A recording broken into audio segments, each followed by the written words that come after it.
Get us going, please. Sure. Hey, Coach. Good to see you. Dude, thank you.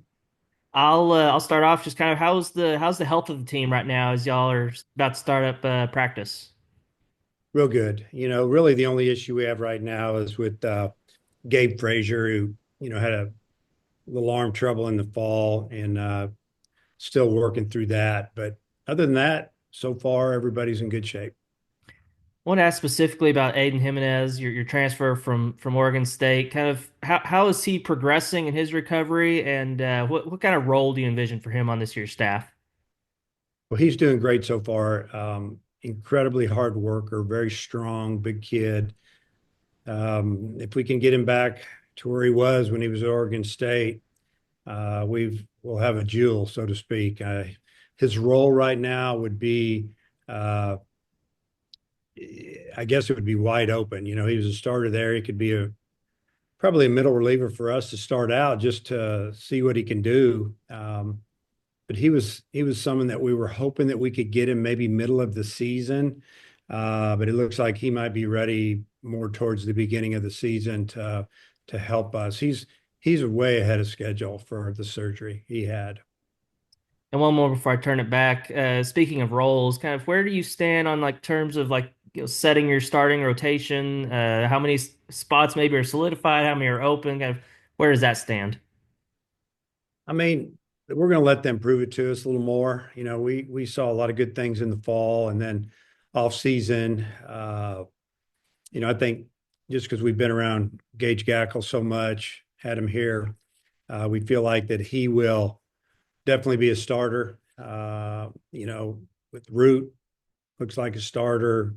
Gage Wood, Bottle Cheese, those are possibilities. And there's some other guys in there now. But really, the first weekend we play 4 games, which I think's a good thing for this team, and then head down to Texas. And you look at our schedule, there's not a lot of games where you can go, okay, we're going to experiment with that freshman out there. Although in some cases with freshmen, it's not an experiment. They're pretty darn good. So, yeah, I mean, kind of tiptoeing around the question, but I mentioned 4 guys at the top, and they'll battle for those jobs to start out. Evan, Big Trail, whoever it is. Yeah, Coach, curious on kind of your offensive side of things rather than pitching. Last year, it seemed like you were searching a lot of the season to get production from the outfield. Where do you feel that some of your transfer guys who you've brought in, like a guy like Pepe or Justin Thomas, where do you feel they are in the outfield as well as, getting Diggs back? Yeah, I really the guys that really were impressive in the fall in the outfield was Charles Davalin. I mean, he had an incredible fall, and he got big and strong in the weight room. A lot of personality, great attitude, and then Logan Maxwell put on about, I don't know, 12, 15 pounds since he's been here, getting strong and hitting for a lot more power, but he still is just a really good hitter. You watch his batting practice, he squares up almost everything that comes his way. And so there's 2 right there. And, we'll see how it goes with the other spot. I mean, Pepe was injured. We've got him working a little bit at first base. He was an infielder coming out of high school, DH, first base, and then Kendall. You look at what Kendall's done in the past, and he played 50 some games last year with major tears.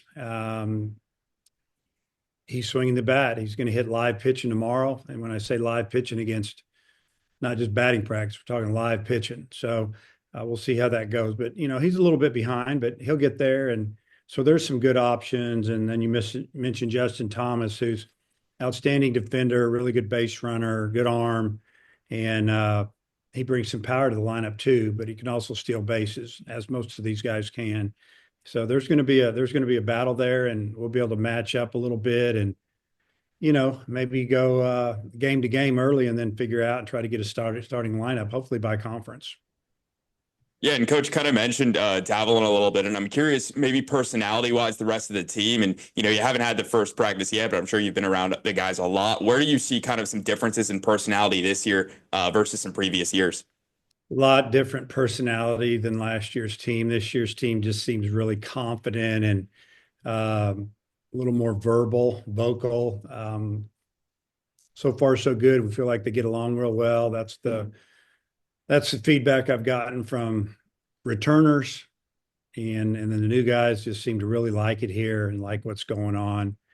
And I think they're excited about the schedule we've lined up, which is ridiculously tough, but it'll be fun. Last question, then I'll turn it over as well. You just mentioned the schedule right there. You kind of see with SEC basketball season how deep the league is. Baseball, no different. How do you expect, the depth of the schedule this year when you're facing, I think it's 6, 7 teams in that top 25, top 30? Yeah, we figured it out the other day. I think of our 30 conference games, 27 of those games are ranked right now. So you never know how it's going to turn out or who's going to do what down the road. But if you look at some teams that maybe lost a lot of players that were really good last year, we don't play them this year. They're not on our schedule, some of them. And then we're playing some older teams, some really good teams. We got some tough road games, at LSU, at Florida. I mean, just to name a few. Yeah, it's we play Washington State, so I'm gonna worry about that right now and just try to get better. Thanks, Coach. Jackson. Hey Dave, hope you're doing good. With Gabe this offseason, other than transitioning from, reliever to starter, what's kind of been the biggest focus for him in overall improvement? Yeah, just I think he knows he's there. He's a guy. He's just confident. Stuff's always been good. Location seems to be better than ever. And the interesting thing about this staff, and you guys are asking about individual players, and I love talking about the players after they've been here a while and we've seen a lot, but trying to stay away from it a little bit because we still have a lot we have to prove. But we don't have Smith this year, and that's a once every now and then type of guy that you get to be around, that talent and what he did for our team. I mean, you take him off of our team last year, we were probably pretty average because we were a really good fielding team and we didn't hit real well and we weren't very dynamic as far as some other things, but we probably overachieved. But we don't have that guy. But what we have is we have a staff and we have a lot of good pitchers that work hard, and I think they just make each other better. Has anything changed for you, like in whether it was the fall or in the buildup, like with maybe a staff that has some more undecided roles than in years past, like in those conversations with players and just kind of a broad picture? I mean, how does this year maybe feel different with some of those roles still open as we're here in the middle of January?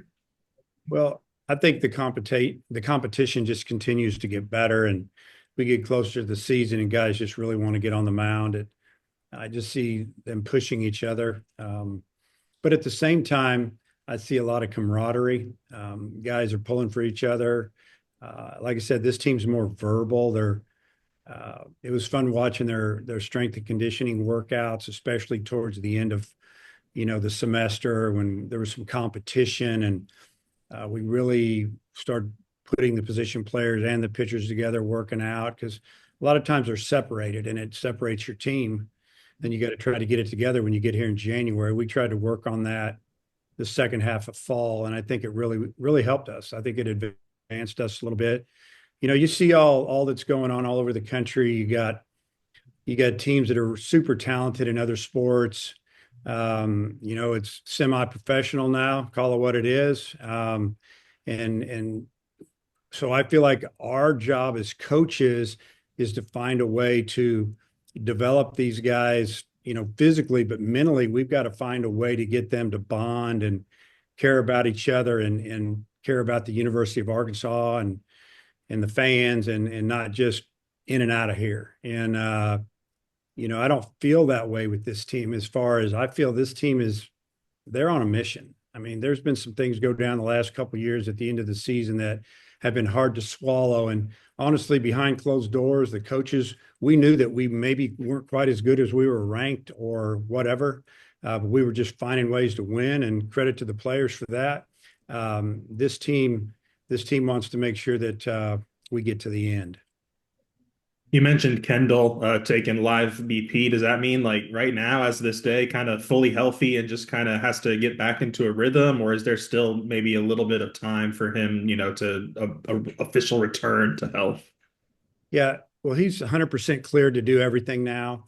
Now it's all about timing at the plate. It's about getting that bat speed back that he's had in the past, and seeing live pitching, and just feeling confident. And I think he has a great personality. He's easy to be around, easy to talk to, and players gravitate to him. So now it's not about him feeling part of the team, because he's going to be a big part of our team. It's just a matter of how soon. We know what he can do when he's full go. He's stronger than ever, even with the shoulder injury. He's had a chance to work on his lower half, and he's a full grown man now. It's time to go, and I think he's excited about being out there. Thanks, Dave. Ellis, go ahead. Yeah, Coach, just how encouraged are you by the progress that Helfrich and Souza in particular have made this offseason? Do you feel like they're kind of on track for what you viewed for those guys when they were coming out of high school as talented guys? I've said this for many, many years, and I've coached at Division II level, junior college level, mid majors, Division I, and what I've seen over the years, the biggest jump that players make is between their freshman and sophomore year. And it's not always that way, but I'm just going to say the majority of them, they come in, they're talented, they're young, they feel their way through their freshman year. Then they get to the point mentally that's like, man, I want to play. I don't like not playing. I want to be a guy. And they go out, they get summer ball, and they come in the fall, and they're confident. You can really tell a difference in them physically. They start to move on from the high school senior young man into growing into a man, and they just get stronger, and they're mentally better. And then now the talent starts to kick in, and I think that's what I've seen with those guys. Souza, he's physical. He's got all the tools. He can hit him as far as anybody, can run as fast as anybody, can throw with anybody. I mean, he's what you're looking for. He's the type of guy athletically. If he wasn't playing baseball, I could see him being a tight end, or he's athletic enough to be a wide receiver at the Division I level. I mean, this is an athletic kid, and Helfrich is super strong. He's got power. He's a good leader, and he's an outstanding receiver, and he was the best receiver on the team last year, but he was really young, and the bat never kicked in all the way, but we DH'd him because of what we saw and what we knew. And we were trying to get ready for the future as well, and those guys going out and playing summer ball really helped. In Helfrich's case, I mean, the kid was an all-star in the Cape Cod League after not playing much as a freshman, so we knew it was there. Both of those kids, we didn't know if they'd make it to college, and both of them didn't play much as freshmen. But it just goes to show, if you can be patient a little bit. Now they're penciled in starters on a team that is really talented. Last year with Christian Fauch, he threw 22 innings and 20 outings. So it seems like there was like a very clear plan of how to use him, how to get the most out of him. And he had an ERA under 1. Is that kind of the basis for how you want to use some of these younger power arms like a Wiggins or like Hunter Dietz as a redshirt freshman? Did you maybe learn something with how you use Fauch and maybe to get the most out of some of these younger power arms?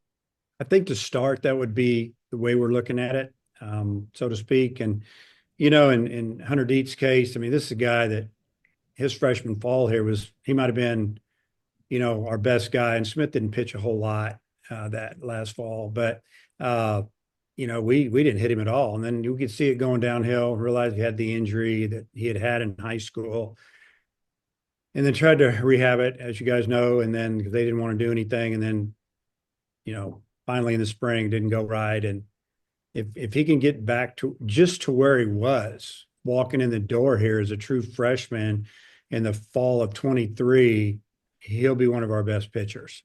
Now he's not there yet, but he's getting there. And so one inning would be great for us. Leverage inning, big inning, maybe even just a little bit getting out certain type of hitters, but I don't think it really matters with him. He gets both sides of the plate out. And, a guy like Wiggins, who is a strike thrower for a big guy, unless something changes, he throws it over the plate and it's filthy. And, he just the other things, the little things, holding runners and being quick to the plate, which he's fairly quick.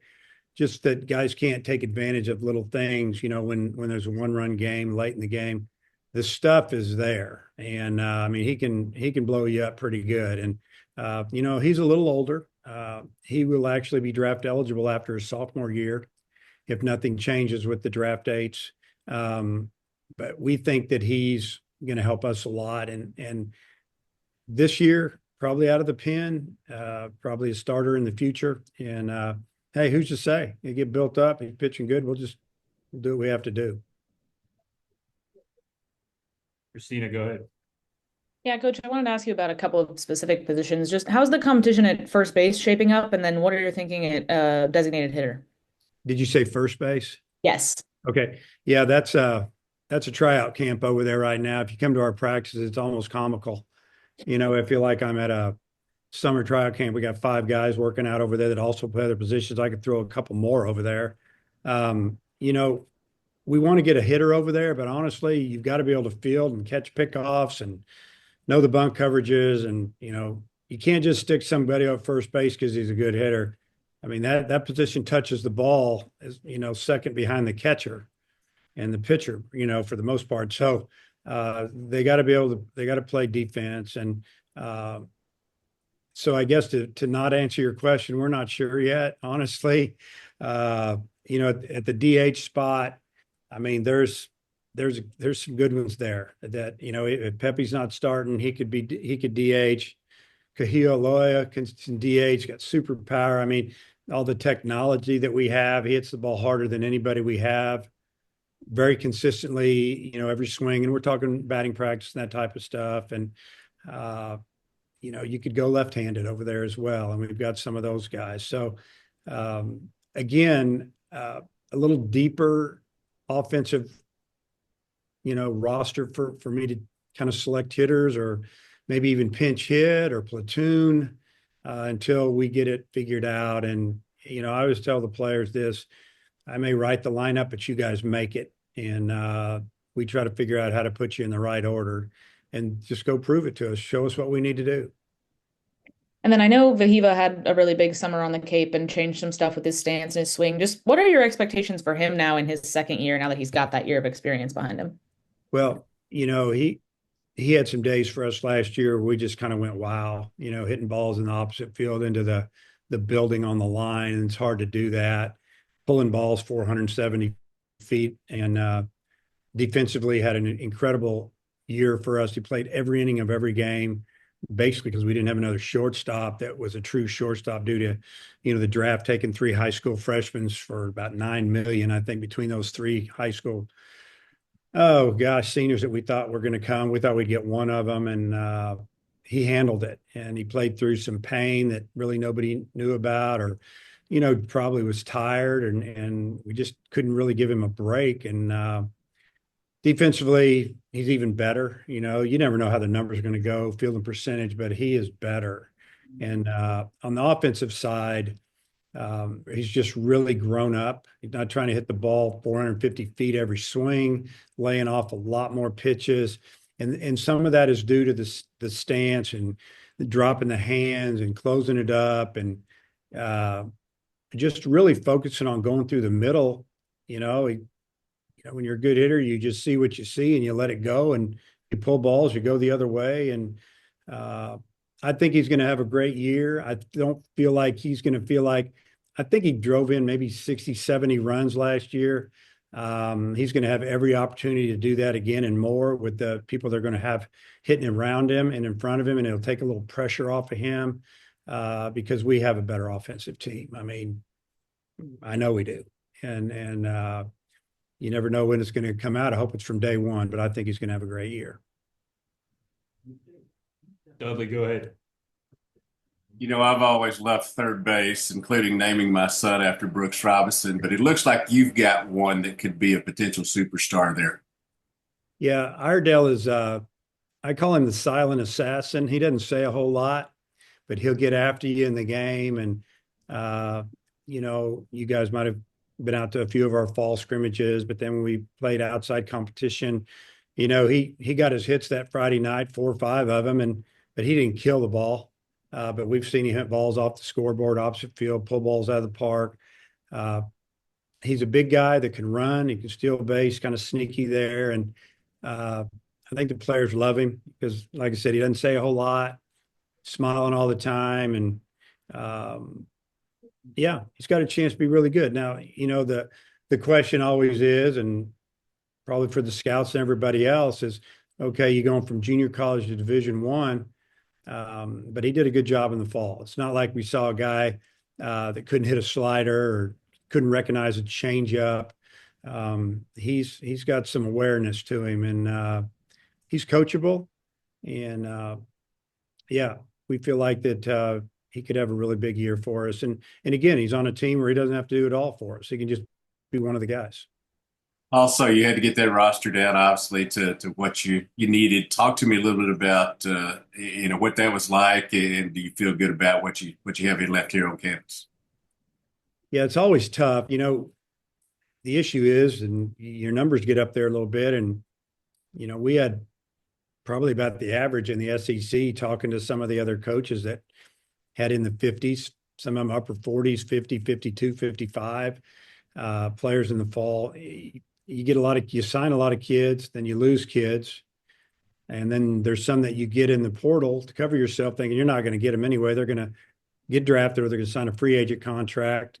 Fortunately, we kept some guys, and then we kept some guys, like Iredale. We didn't think he's going to make it to school. He's top players in NJCAA, junior college level, Division I.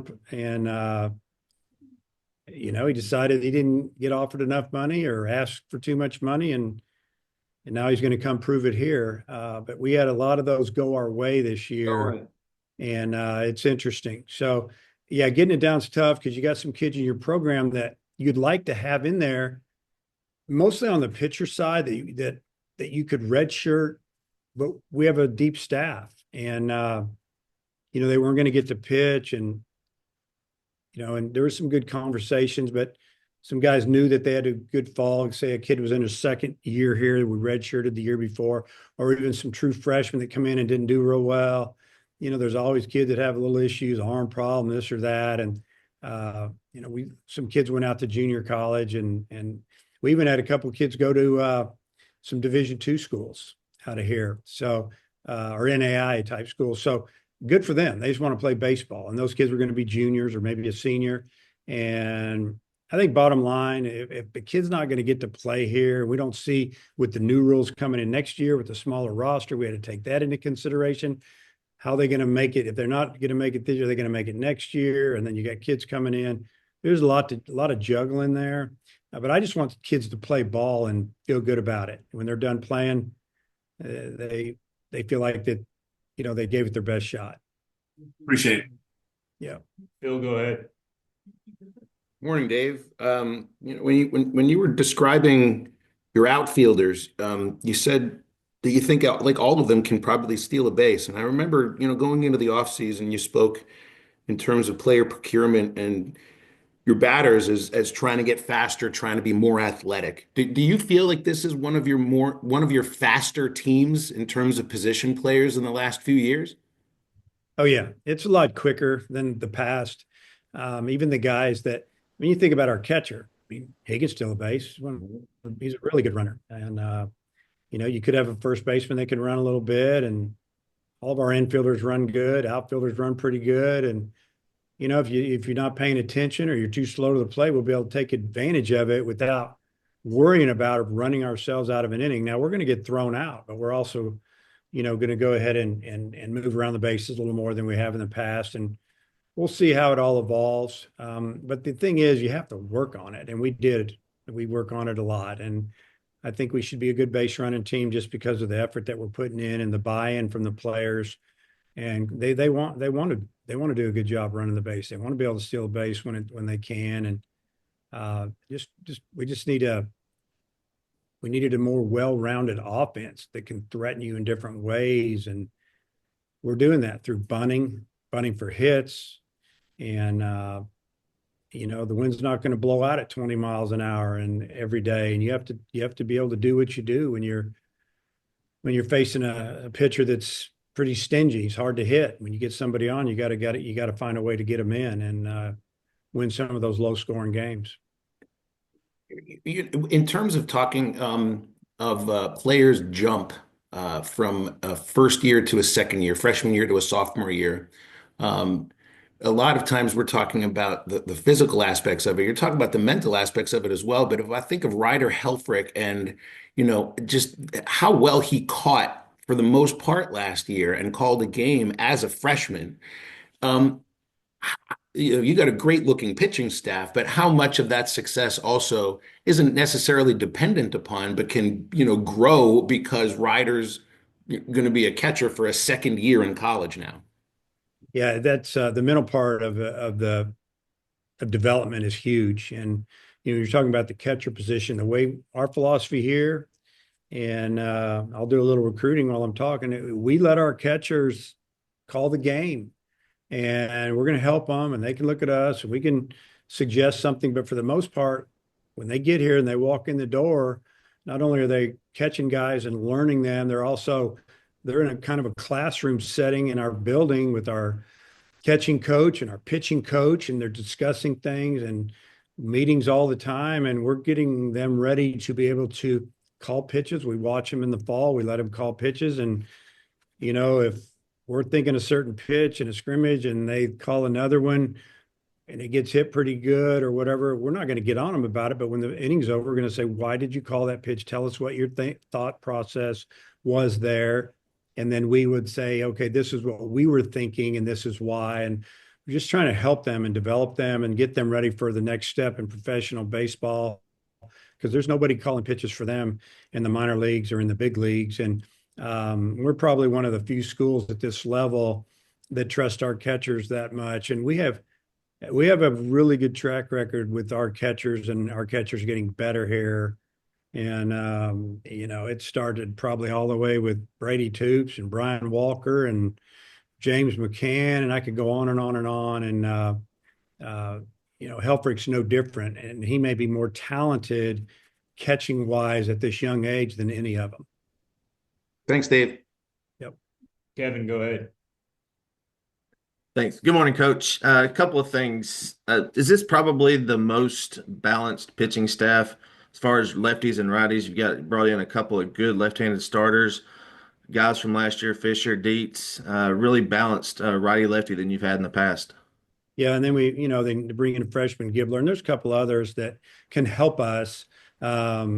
Fisher's looks like he's going to help us if he stays healthy. He's way ahead of schedule through the other day, and he looked great. Yeah, I mean, it was obviously, going into the off season, it was like we've got to get a couple lefties, or because we didn't know if Gibbler would make it to school. He turned down money. There was a lot of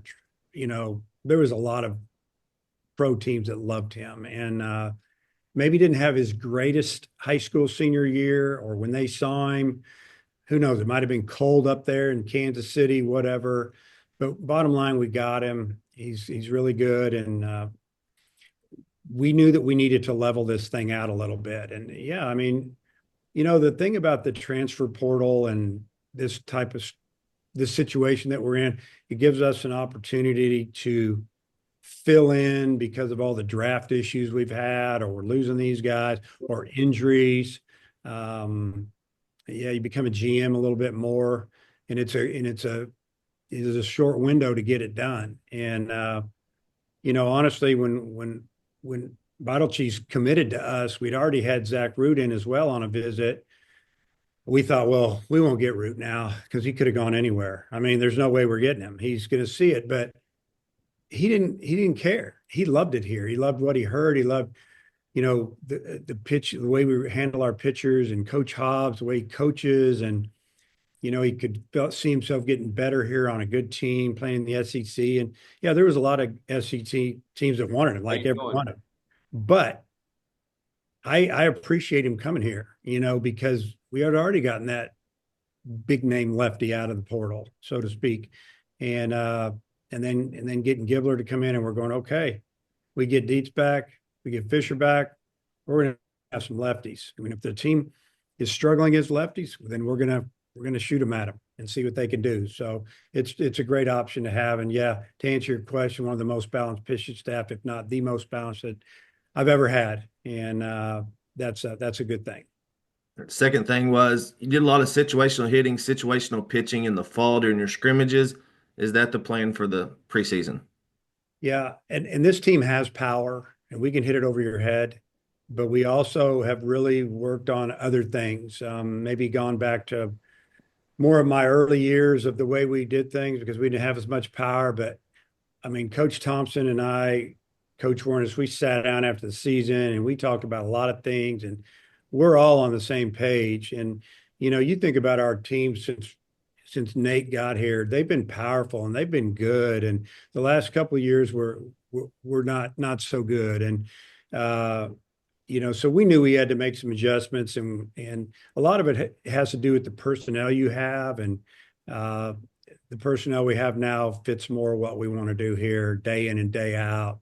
But you still, if you want to win in the SEC, you've got to be able to hit the ball over the fence. And what I mean by that is it's hard to score sometimes with the pitching that we face.